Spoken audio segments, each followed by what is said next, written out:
That's right. Welcome back to the Puck Drop Podcast. I'm Cole, the NHL Music Man Chapman, and I'm here with Lieutenant Dangle D, Destin Edgington. And this episode is obviously brought to you by Hockey Stops, your one-stop shop up in Ogden and Logan. Make sure you check them out.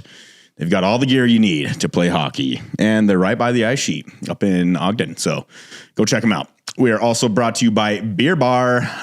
That's usually where we host our watch parties, but you know, the season's over. So we're going to do some off-season stuff there. I think we, in discussions last year, we talked about doing like a Utah Hockey Club bingo night or something like that. Or maybe we can get this gentleman sitting over here, DJ June. That's right. I love it. DJ June is the DJ for the Utah Hockey Club. Yeah. And happy to have you. I'm not sure if you knew what you were coming into here because I'm just going to put it out there, man. You took my job. Here, just take it. So in April, I was like pushing hard to get the music job there. Okay. And for a couple of reasons. My dad did the Utah jazz music for 11 years. And then that took us to the Utah Grizzlies. And that's when I became like of age to be able to like do stuff like that. And so I did the music for the Grizzlies for 6 years. And then so come April time, I was like, when we got the team announcement, I was like, gotta get that job. What did you do? Like, did you apply? I hit up everybody. So I don't know if you know who Mikkel is. Yeah. She knows my whole family very well because of how long my dad worked there. And I hit her up and I think it's Rachel. And got a hold of them. I had like an army of people like trying to get a hold of the right people, and finally got a hold of them on LinkedIn. And they said that they were going to post the job up for application, and they never did. Yeah, that's how that spiraled down. Excuse me. I ended up getting hit up about an entertainment thing. And I was thinking it was podcast stuff, and it was just pushing a shovel. Yeah. And I was like, no, I'm not doing this. So with you being the Utah Jazz guy, I'm sure that was just an easy, crossover thing for. Yeah. That's a crazy story. First of all, thanks for having me. Yeah. Appreciate it. DJ June. Yes, DJ June. My name is DJ June, and I'm the DJ for the hockey and also the DJ for the jazz. So my story is different. Yeah. I was on the jazz side. Mm-hmm. So when hockey came, in my head, I was like, okay, they probably going to have their own team, sound, DJ, and everything else. So, it could be a different experience from jazz versus hockey. Yeah. So I was not thinking about hockey or DJ for hockey at all, to be honest. Yeah. And here I was like dreaming about it at night and not being able to sleep. I was not, but for me, the way I move, I never say no to opportunity. Absolutely. Yeah, for sure. So I was traveling when they announced everything because the season was over, I think a year ago. For the Jazz. Yeah. So I was like, I think I was, I don't know, I started traveling. And then I was paying attention and I was like, this is interesting. There's a lot of momentum going on. But I knew if they needed me for a special event, for example, if they have something outside. Outside events, the inaugural event when they had Shabuzi outside. I was DJing for that, and DJ Logic. Yeah, I came up and said hello to you. I don't know if you did. I was actually wearing a T-shirt that said "Hire me as your music man." No way. That's how far I took it.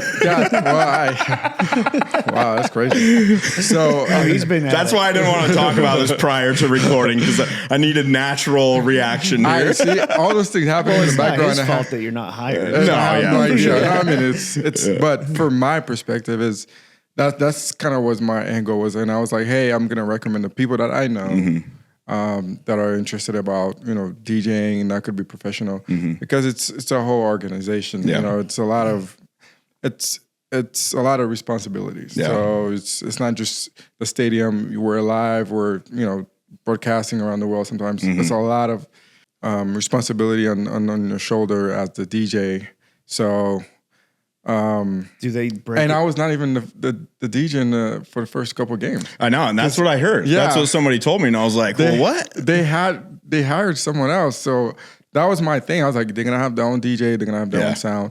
I'm just gonna keep doing my jazz stuff and keep growing from there. Yeah. But an opportunity came up. They were like, hey, could you help us with the hockey side for one game. Yeah. Because it's new. They're still looking for their identity, the sound they want for the Utah hockey sound. Obviously, it's a hockey experience, but they kind of want to be a unique experience for us. Yeah. We don't want just to be hockey sound and we're just playing the same stuff every arena is playing. So that's kind of like, blank slate for anyone to come in and be like, okay, what's going to work? What's not going to work? Every night is testing ground. We're testing, okay, this usually works everywhere else, but can we play with this? Can we add something else? Can we have our own flavor? So I came for one game when they needed a DJ. And then obviously for me, It just So with that being said, is it like, do they like have it scripted where you know when to roll, when to do everything with it? So there's two people playing music. Okay, that was going to be my question for you. Yeah, so I was going to ask this. So I want the other job. I think there's a good spot for you for like doing that crowd stuff, like on turntables and everything. And like doing that, like bringing a kind of a party vibe. Yeah. But then there's those one-off like sound effects and just quick one shot, like a quick whistle happens. Yeah. What music do you play? I guess do you do those quick whistle moments the or face-offs. you do the face-offs? Yeah, pregame face-offs, halftime. Wow. Okay. So there's it's a big amount. Yeah. And the other guy, there's two of them, Harrison and Brecken. They do penalties, fights, when we have promotions, everything else outside of the game. And also, there's especially penalty goals, penalties, fights. just a lot of different situations. Do you have like the players that pick songs, or is it just like, have you know what I mean? Is that something warm up for warm up? Team warm up. Warm up. Okay. They request stuff, and sometimes they want it to play a certain way. Okay, cool. So that's just strictly for them. Cool. And we just And I kind of wondered that things. because I've heard that before, and I wasn't sure if that was actually still something that they would. It's their moment. It's to get in the zone, and then they request stuff and like, hey, can you play this, that, and whatever it is. Like we kind of have to, cater to those players when they come in and just. They're happy before the game and the crowd is getting into it. Absolutely. It's like a build-up. So when they come out for the warm-up, we build them up, play their song, and we go back in, and then we build up the crowd or the hype until puck drop. So it's a whole, it's a show. Yep. So some stuff is scripted, some are just, we go with the flow, however the game is. Yeah. Yeah. So burning question that is echoing louder than the goal horn in the Delta Center.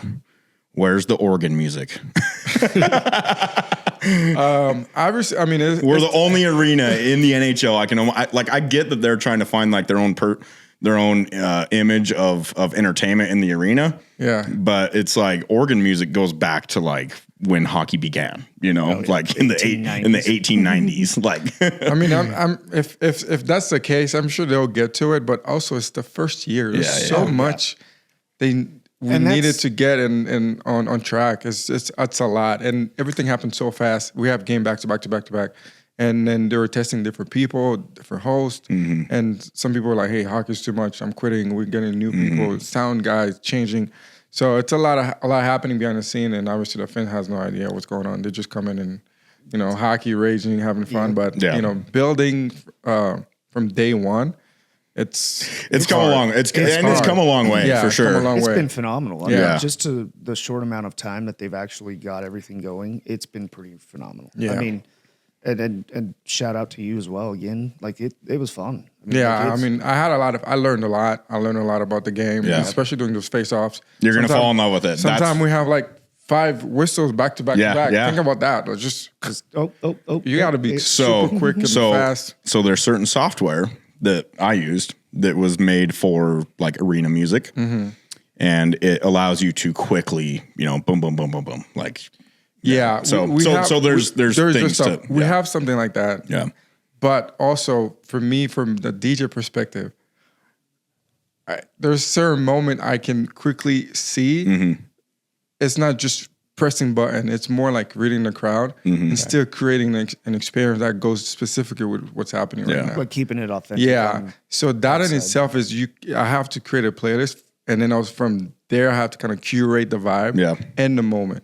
Cool. Dude, you dropped a song. I can't remember. It was an EDM song, but the bass line just rocked the Delta Center. Like I was in the crowd and like, usually you don't get that like bass feeling like on like a lot of songs, but that one, holy crap, dude. I was like, whoa, okay, this is sick. Yeah. I mean, it's a lot of fun.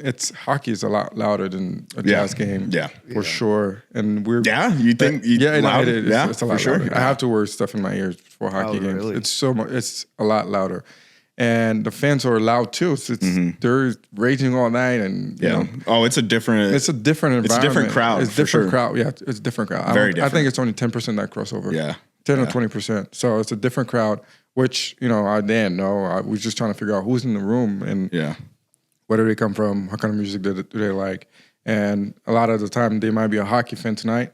Next game they're raging for a different team. You know what I mean? Yeah. Absolutely. Same girl, same guy. I'm like, what? Yeah. Really? So that's something we had to get used to. And I think the Detroit, when they came, it was terrible. It was all red. So that to me, I was like, how do you... And we got mopped up. We got mopped up. Game. It was all red, and I can feel it. Like the moment I looked around, you know, first couple of minutes, Well, I'm like, this Dallas, even that game. yeah, as well. this Like, this is not our crowd. We felt away, like we're playing away game. Yeah.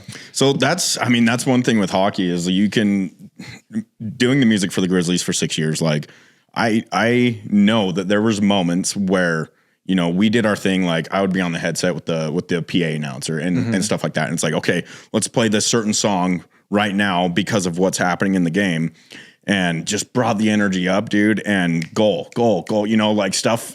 It's a huge sport where momentum can truly add to, I don't know, it adds something to it. It does. It's different. I think there was one game we were speaking on headset. We're like, hey, we got to do something. Yeah. The boys, they need us. And something happened, the music shift, and the crowd picked it up. Bear went crazy. Yep. And next thing you know, we scored.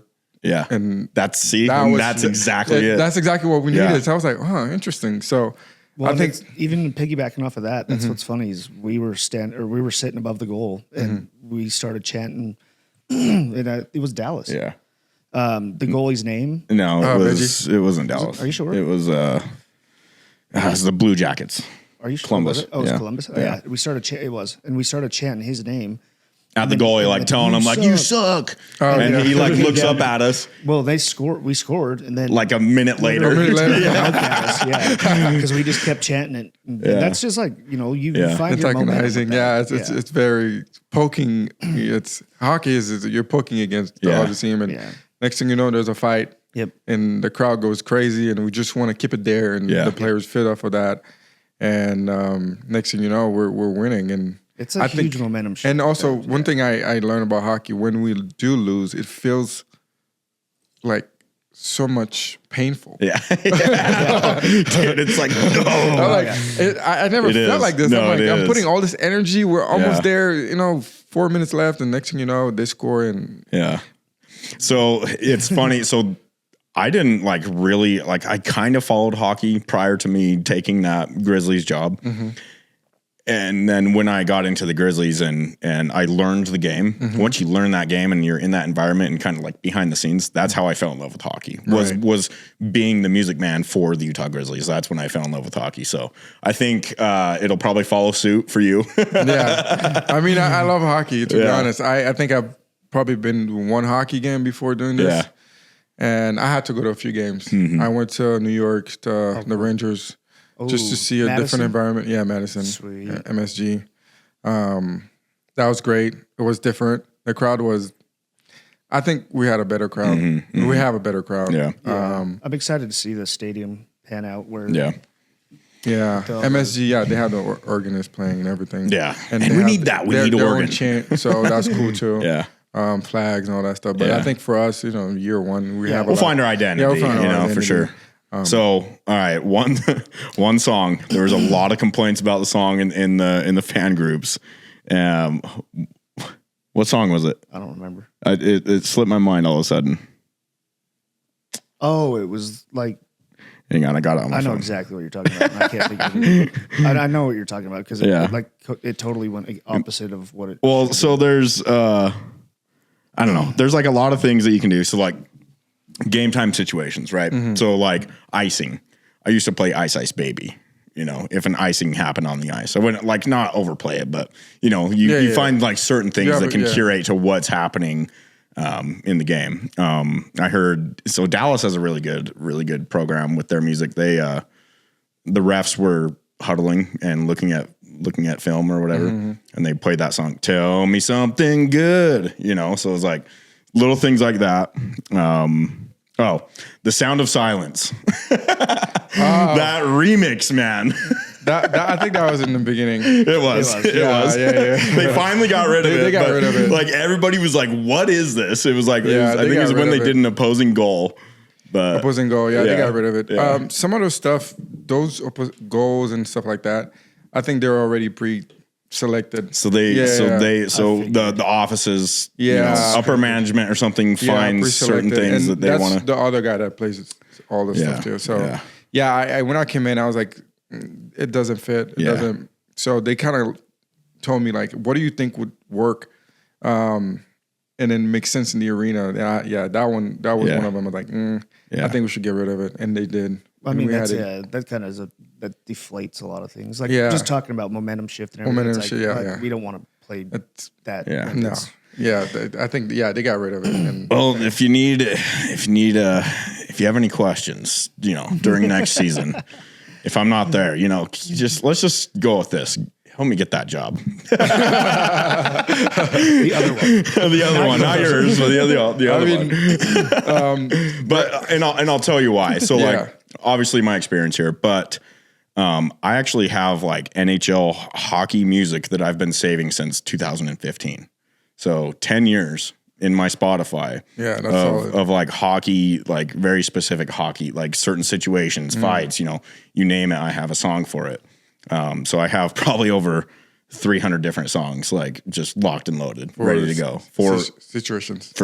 Hockey specific. Well, and with our watch parties, he'll play it throughout. Yeah, and so I hook up at our watch parties that we host with the podcast, and I hook in my laptop and pretend like I'm. I mean, no, it's cool though because it makes you feel like you're like in the arena, you know. Yeah. So I kind of do stuff like that. I do the goal horns and whatnot, But I also produce music. I have a studio at home. I've been producing music for probably 15 years also. And I actually make custom like sounds for hockey, you know?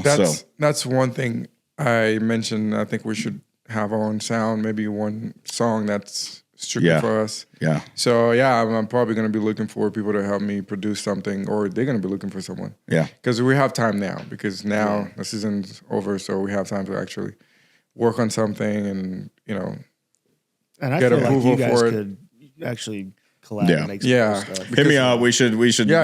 I'm down. I mean, it's the goal is to have a great experience. Yeah. You know, that's the overall goal. Yeah. You know, the fans are coming, they're having a good time, and also Utah is growing because we have hockey, basketball, and next thing you know, we're going to have NFL. So I think this season for hockey was amazing for the state, and I was surprised. Like, what? People were coming every night. Do you think we're going to have an NFL? Yeah. I mean, I don't see why not. I mean, we have space. I know for a fact that I've heard that rumor going around. Yeah, I don't see why not. But even baseball. And the reception for hockey was amazing. Yeah. First year, people were coming every night. It's crazy. Sold out every night. Yeah, and that's what, even like we've talked previously, it's a hockey state. There's when I coached, we had 5 teams at a 12U level. So there's plenty of growth. And they're building all those, they will be building all those new hockey rings. And see, we're petitioning for that, doing stuff with that as well, trying to get the council. Yeah. So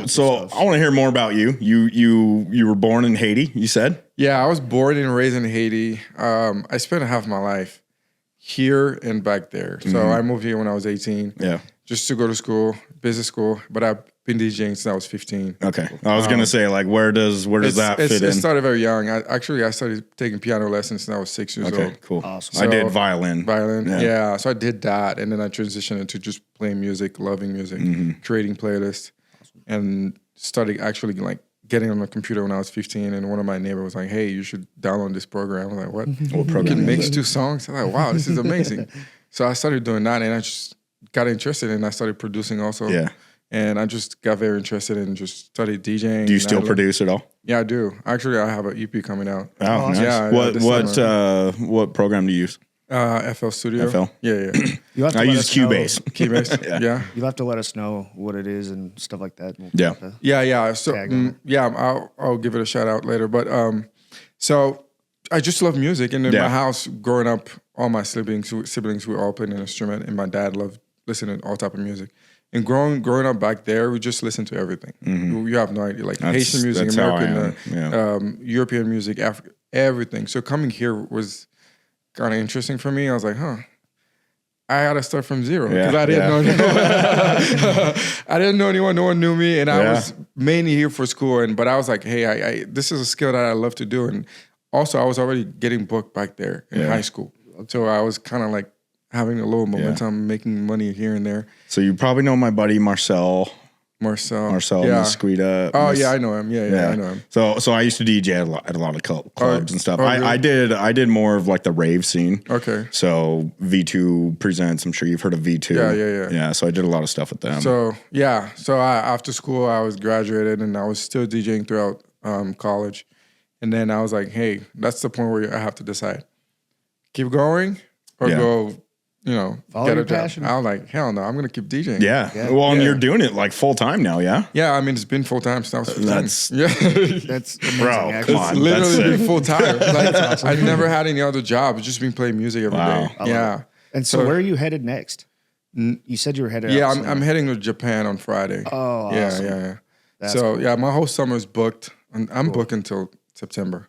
Awesome. So it's amazing. I'm very thankful and blessed. And hockey was also a blessing and also an opportunity to learn something different and new. So I was grateful for that. And I learned a lot from everybody. Yeah. From the video production, camera production, and the sound and the way game everything itself, the flow, and just because for jazz, I'm not in headset like that. I'm not. Yeah. It's a different environment. It is. I come in and do the warm up, the pregame, halftime, And then you're out, some other yeah. things, and then I'm out. Yeah. But But on the headset, it's like there's stoppages. There's stoppages, and also there's other people talking in my ear. So and you gotta, You got you know what I mean. everything So when I came in and everybody was on my ear, I was like, no, I need to fix that. I need the show caller and the other guy to be on headset so we can communicate. Hey, do you got this? I got this. What should we play now? And That's cool. And then we grew from there, and I think we learned a lot. And every night we're like evaluating ourselves. How do we do? How can we get better? It's always room for improvement. So Absolutely. And you guys, it did transition to yeah, you guys felt that? absolutely, Yeah. without a doubt. You Oh yeah, guys did well. it did. It got a lot better. I turned mean, out to be, at the start of the season, I was like, "Holy crap!" Like, Well, everybody And was in my opinion, like all of the experience that I have and everything, it's like it like to change music isn't that big of an effort. Go download an MP3 file. Like that's all it is. Like, and that's why I'm like pushing like organ music. There is organ like music that you can just download. Like I know we don't have an organist, like other stadiums do. Hopefully we do one day. But yeah, it was like, come on, just go download something. Like give us something else, please. I mean, I wish I did go inside for the first game. I didn't. I was outside the whole time because they have that screen outside. I was DJing. So I had no idea how the first game went, and I had no idea how the first couple of games went. So I just came in, and boom, next thing you know, face off. Here you go. So I was like, so I had to go home and do a lot of research, and I started watching hockey games live. Yeah. Just Watch. like- You can hear the music at hear the other music, stadiums. and I watch a lot of hours. Watch a Vegas game. Yeah, I went to a couple of business games. Yeah. I traveled to New York. I'm like, I gotta go around and just to see how it works and understand. Okay, this is what's needed to get this thing going. So I was like, okay, I now understand it better. Now with my knowledge from just DJing in general, and also from DJing at a stadium, understanding big crowd and all those things, how do I put that into hockey identity that we're building in Utah and all those things, and still make it fun? You know what I mean? For sure. Yeah, no, you killed it. I think you did well. Absolutely. Thank you. 100%. Yeah. Sure. I That was mean, fun. yeah. I just wow. wish it wasn't over. Yeah. Yeah.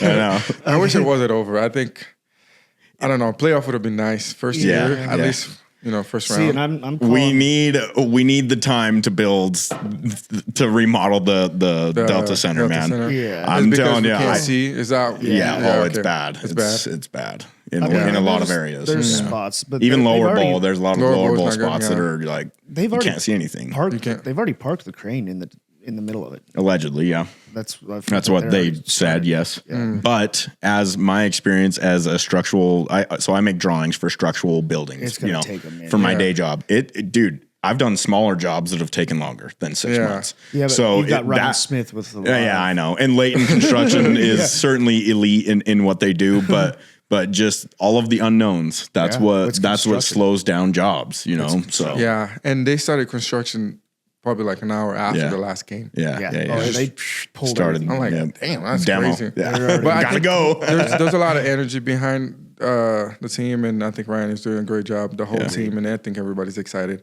We want a great experience, and we again, there's a lot of room for improvement, and that's why I don't even go to those groups and all those things. People gonna be talking. It's a lot of noise. You're safe to go in them now, but at the start of the season, you were not safe to go in there. It's a lot of noise, and also just being is. in the business, I understand. I deal with crowds all the time, Right. and I'm low-key a very calm person in general. Yeah. When I go home, it's just quiet. Yeah. Whatever happens, to be honest, it is what it is. We have people that don't even like us for our podcast. It's like, cool. People Who are gonna cares? say something, and also, like for example, you have a lot of experience in hockey, 5 years, 10 years of music and stuff like that. You're gonna come in with kind of like more critical lens, and be like, this could be better. This could be better. I think for me, when I go somewhere else and I see a DJ and I see room for improvement, I see how I can help. I'm like, hey, how can I help? I would love to if they would call me. I can't get a hold of anybody to give them some help. Like seriously, I can't. Paul's just like, come on. Yeah, like I'll mentor for all I care. But you know, what you guys are doing is it's great. Yeah, you guys are hosting, and that's why I started this. The podcast hosting and broadening the knowledge of the hockey experience. And I'm sure a lot of people's first hockey game, they don't know a lot about hockey, right? And what you guys are adding to it, and it's not just what's happening at the Delta Center; it's everything that's happening around it, also the community, the whole state. And I think Utah is benefiting from that. Yeah. And like I said, when we started this too, it was like, I want to help the community. I wanted to build and be what we can with it. Yeah, it's all about building and not tearing anyone down. And I think for sure. the professionals, they understand, they got a job to do. We all got to get better. Then they're actually like hiring the top of the top, which was like amazing. Everybody that's coming in, I'm like, hey, I have this many years of experience. I'm like, now you got to come in ready too. You can't just show up. So it's like it's an environment where you want to grow and you're excited to grow. Yep. So, and as a DJ, I mean, I've been DJing my whole life. I know there's always room for improvement. I'm always learning, and I'm always excited just to play music. And then seeing the fans going crazy, I'm like, put your hands up, and everybody hands up like this. Oh, dude, there's nothing better. That's the moment. There's I'm nothing like, better. Hey, my favorite when I did a Tootsie Roll. Yeah. Let me see that Tootsie Roll, dude. I love seeing the crowd just doing it. So a lot of people get down with that one. That's your engagement with everything. Yeah. Well, when you see it, like as somebody who's picking the songs and whatnot, when you see like especially like little kids, dancing and on the jumbotron and everything, it's just like, man, it's a great feeling. It's a great feeling. I think one of the things they told me when I came in is like, even if we lose a game, we still want the fans to have a great experience. To say, hey, I had fun tonight. If they say that, that's a win. Yeah, awesome. Yep, that's cool. I think we're about ready. Yeah. Hey, thank you again. Well, hey, I'm glad we got you on. Yeah. Let me know. We'll talk. Well, thanks for having me. Appreciate it. Again, quick shout out. My EP is coming out absolutely in June, and I'm super excited. And if you guys want to follow me, I'm sure the links will be down below. We'll put up DJ your. June. Appreciate it. Do you have a name we'll for put the up EP a lot of stuff. Like, we'll get some stuff. I'll give you the links and everything. What genre? House music. Oh, cool. Yeah. All right. I'm just excited. I'm excited Thank you guys. to hear Thank that. you so much for having me. Appreciate it. This has been the Puck Drop Podcast. We'll see you next time.